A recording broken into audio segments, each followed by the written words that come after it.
Bună, bine v-am găsit! Astăzi voi vorbi despre Drop Frame Indicator. Drop Frame Indicator nu este altceva decât un indicator de fotograme sărite, care ne arată într-un filmat dacă avem fotograme care nu le-a citit. Pentru a activa acest indicator, va trebui să mergem în această fereastră, sus în colț în dreapta, deschide și vom activa Show Drop Frame Indicator și vom vedea că aici ne apare o bulină verde.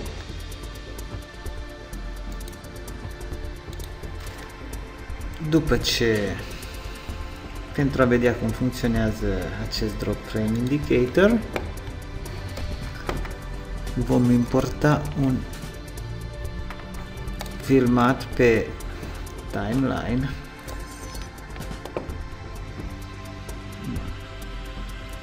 Cum putem să vedem, acum dacă avem această bulină de culoare verde, dacă eu dau play, voi vedea că merge și rămâne verde. Bun. Acum dacă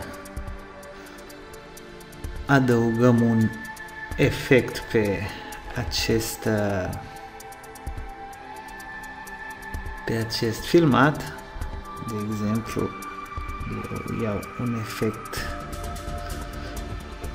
cazual, voi lua camera blur și îl voi pune pe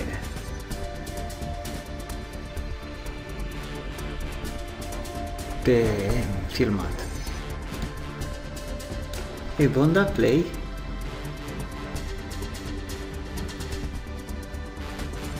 și vom vedea că acest indicator devine galben. Când devine galben, înseamnă că are fotograme care sunt sărite. Dacă eu voi randa, de exemplu, fac rendering pentru area de aceasta pentru filmat, selectând filmatul și dând Enter,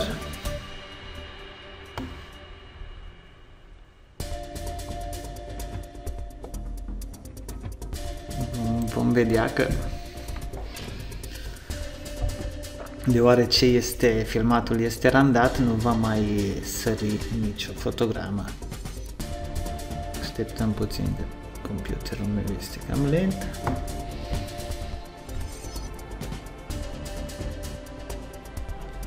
Ok, acum dacă vom da play, vom vedea că această bulinuță va rămâne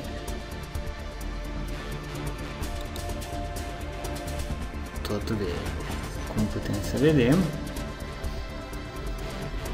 deoarece am făcut rendering și toate fotogramele sunt așezate în modul corect pentru a le putea citi fără să sară fotograme.